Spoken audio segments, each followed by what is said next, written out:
तो राहुल गांधी अपने आगे का भी प्लान तैयार करके बैठे हैं। आज प्रधानमंत्री नरेंद्र मोदी तमाम आरोपों पर जवाब देने वाले हैं। राष्ट्रपति के अभिभाषण पर चर्चा हो रही है, उस पर आज प्रधानमंत्री नरेंद्र मोदी क्या कहते हैं उस पर हमारी नजर रहेगी। राहुल गांधी सरकार के खिलाफ पार्लियामेंट में मोर्चा खोलते हैं। ममता बनर्जी चुनाव आयोग को टारगेट पर रखती हैं। बंगाल से लेकर दिल्ली तक की वो लड़ाई लड़ रही है, कभी स्ट्रीट फाइटर के तौर पर, कभी मुख्यमंत्री के तौर पर। अब उनका वकील अवतार भी सामने आ गया है। एफआईआर पर आज सुप्रीम कोर्ट में बड़ी सुनवाई हुई। पश्चिम बंगाल की मुख्यमंत्री ममता बनर्जी आज वकील बनकर सुप्रीम कोर्ट की सुनवाई में शामिल हुई। वकीलों की कतार में आगे थी। ममता दीदी ने हर वो बात सुप्रीम कोर्ट के सामने रखने की कोशिश की जो वो सड़क पर करती आई है, कहती आई है।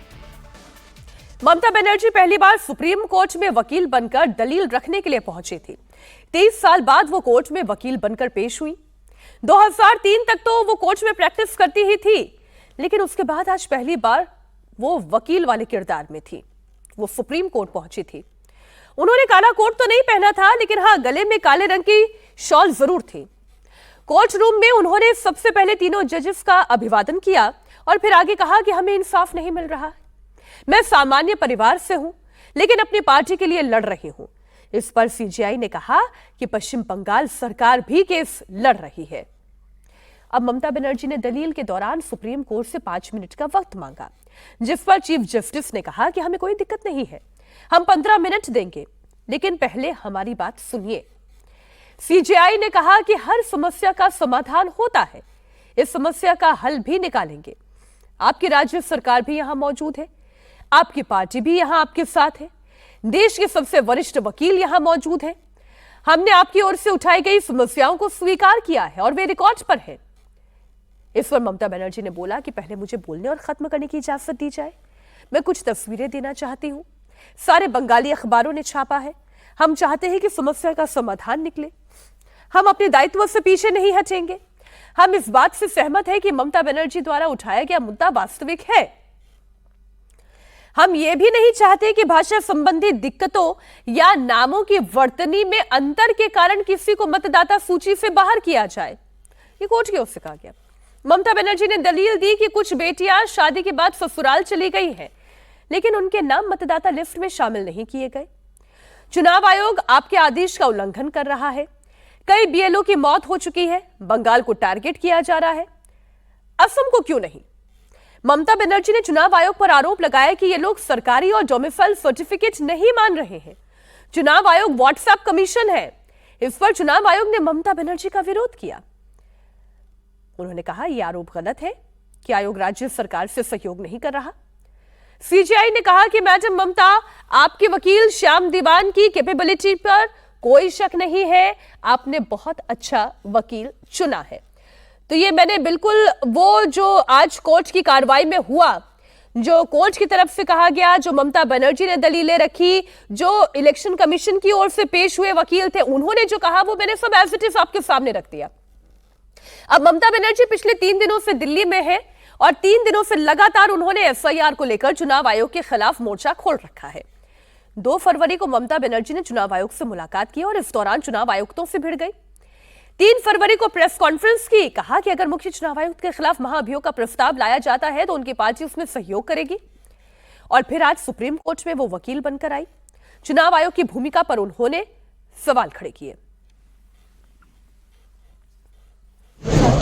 वो मैटर आज को हियरिंग हुआ, उसका हियरिंग का बाद और ममता बनर्जी जो पॉइंट है उस पॉइंट को, उनका जो पॉइंट है उस पॉइंट को उन्होंने बोला है। कोर्ट परमिशन दिया है, उन्होंने आर्गुमेंट किया है।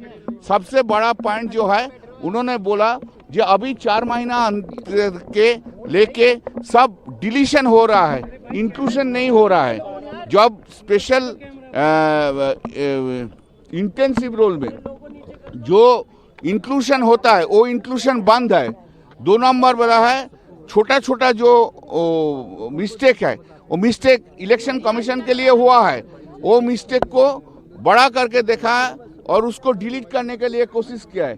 तो कोर्ट ने आज बोला जो पहले बोला, जो इसका नोटिस दिया वो सोमवार मंडे में इसको रख दिया, मंडे को हियरिंग के लिए। और कोर्ट ने बोला है जो इसको बोला कोर्ट में, जो इसका टाइम बढ़ाने का इरादा है कोर्ट का, वो भी कोर्ट माइंड एक्सप्रेस किया है।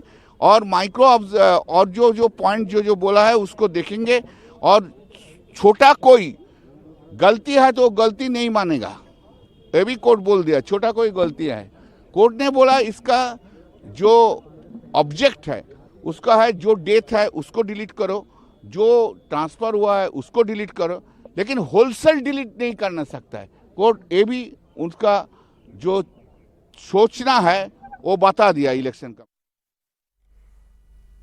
सुप्रीम कोर्ट में सुनवाई के बाद ममता बनर्जी अब कोलकाता के लिए रवाना हो गई हैं।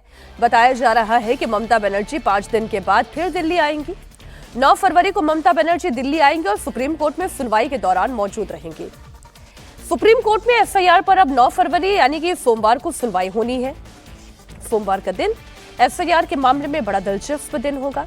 एक तरफ ममता बनर्जी है जो पूरे फायरी मोड में दिखाई दे रही है। विपक्ष की तरफ से लड़ने वाले जितने भी एफआईआर पर सवाल उठाने वाले जितने भी विपक्ष के लीडर्स हैं, सबसे मजबूत कंटेंडर ममता बनर्जी दिखाई दे रही हैं।